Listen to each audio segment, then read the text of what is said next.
Foi, e nós, às 11, cerca das 11, vemos o Chissano aparecer lá e a chorar.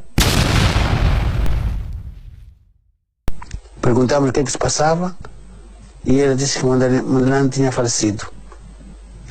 Rebentou uma bomba e matou-o. A partir do lugar onde ele morreu, o que ele estava a fazer, por que foi para lá, até se esclarecer ainda mais sobre o engenho que ele matou, etc. Tudo o processo da investigação da polícia tanzaniana.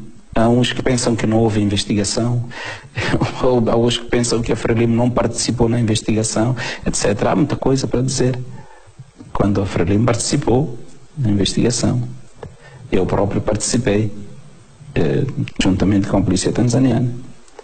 Depois de se fazer a investigação a mim próprio, né? Para a polícia tanzaniana estar satisfeita de estar a liderar por uma pessoa que tem as mãos limpas. Então fizemos um trabalho que eu creio que foi bom, mas muito difícil. Portanto, há muita coisa que terá que ser escrito sobre isso, né? Há quem diga, se calhar deve ser mesmo a própria Tanzânia. Então fizeram um inquérito e não disseram a ninguém. O governo faz um inquérito e não diz, não tira conclusões nenhumas. Lá aí qualquer coisa. Né? Isso é o que alguns dizem. Coisa mesmo a dizer, agora já sabemos, temos fatos inegáveis, não é? Irrefutáveis, não há. Eu trabalhei muito com uma polícia e de repente o homem foi transferido para o norte, para Moshi, um lugar muito do norte de Tanzânia. Nunca mais ouvi deste homem. Para mim, este homem estava a cavar coisas que o próprio governo tanzaniano não quis revelar. E até agora essas coisas estão escondidas. Não publicaram nada, não disseram nada, só prenderam alguns. Chissano e companhia foram lá presos para interrogatório e depois regressaram. Chissano e companhia foram lá presos para interrogatório e depois regressaram. O chefe tanzaniano de polícia, não me lembro o nome, chegou de viver aqui em Moçambique como o chefe da Federação Luterana das Igrejas. Sawaya, chamava Sawaya. Era chefe de delegação, de investigação, e escreveu relatório. Nunca vi relatório. Eu nunca vi nenhum documento sobre a morte de Mandalane. O único episódio que nós conhecemos era esse do Leo Miller, né? Que realmente uma ação nos Estados Unidos contra a Frelimo nós não sentimos particularmente. Podíamos sentir geralmente. Falta de apoio, etc. Com certeza que o Leo Miller devia estar ali, segundo as opiniões de todos, a fazer uma missão lá da CIA.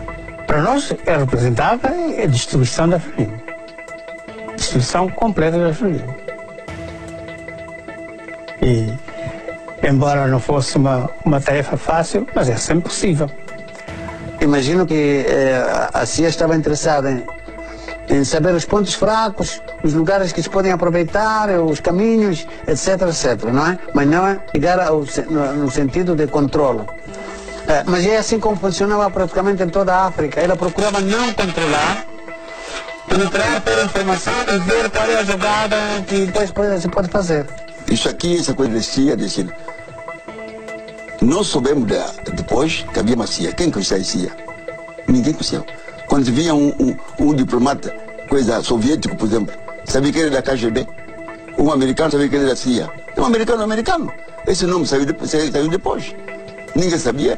Nós precisamos de uma ajuda para poder nos libertar.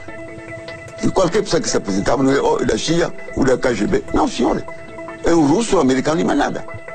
Um general marroquino, que foi um ótimo colaborador do MPLA, com quem eu falava diretamente e só tratava com ele, foi impecável na ajuda que nos concedeu. 1972 dá-se o escândalo da Lockheed. Qual é o meu espanto? Que esse general vinha apontado como agente da CIA. De maneira que tudo quanto nós fizemos no maior sigilo, os americanos estavam perfeitamente ao corrente. E estando os americanos, certamente que os soldados, porque o exército português também estaria.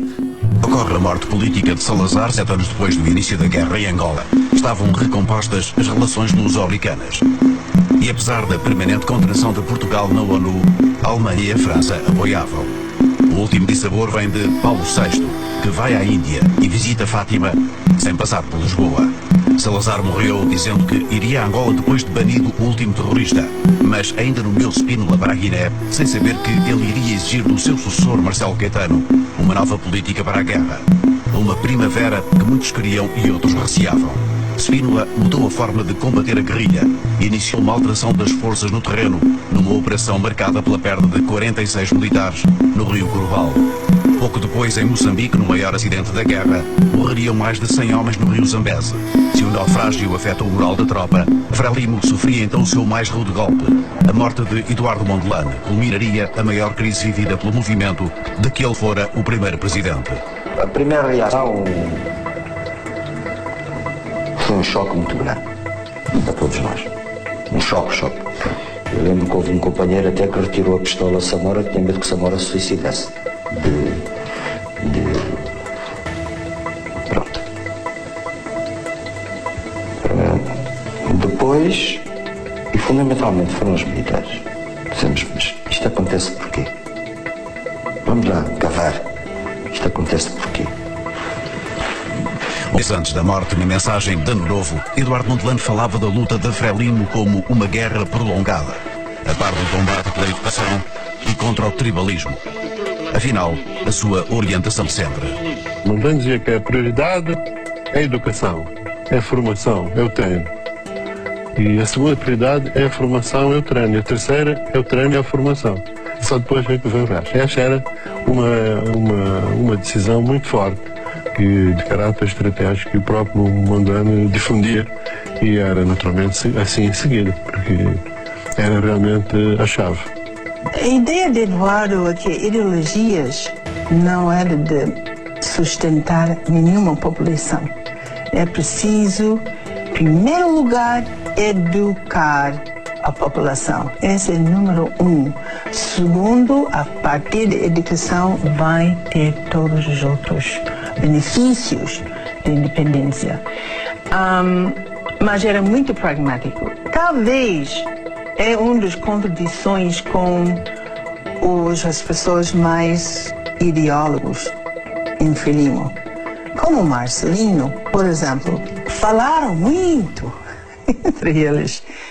Marcelino dos Santos, pioneiro na luta pela independência de Moçambique, ligado desde o início às organizações anticoloniais que precederam a luta armada. Membro da UDENAMO, dirigida por Adelino Guambe, Marcelino dos Santos, fundador da Frelimo, tinha uma formação diferente da de Eduardo Mondlane. Eduardo foi para os Estados Unidos, Marcelino dos Santos foi para Paris. Tipo Left Bank Paris, onde a ideia de socialismo, etc., comunismo era muito promovido. Eduardo para os Estados Unidos, para a Universidade Americana, na era de extremo anticomunismo, etc., etc. Então, Marcelino frequentou conferências, etc., na União Soviética. Eduardo estava a frequentar conferências de igrejas em toda parte dos Estados Unidos e Europa. Ele era secretário de Relações Exteriores, depois teve que mudar para se ocupar do departamento político. Como vê, não era uma divergência de ideologia, porque senão o Mondlane não teria mudado Marcelino dos Santos para o departamento político. Mas era por causa do relacionamento de certos países amigos. Portanto, precisávamos de uma pessoa que passasse bem em todos os países, sem reticências. Como todos os lugares foram dados aos africanos, aos pretos, Marcelino dos Santos era uma pessoa muito valiosa para essas coisas ideológicas. Verifiquei que o departamento político não sabia exatamente o que é. O departamento político para fazer o quê? Para produzir o quê? Porque não produzia, não podia produzir, os outros não deixavam trazer uma linha e dizer, olha, essa linha é assim, é assim.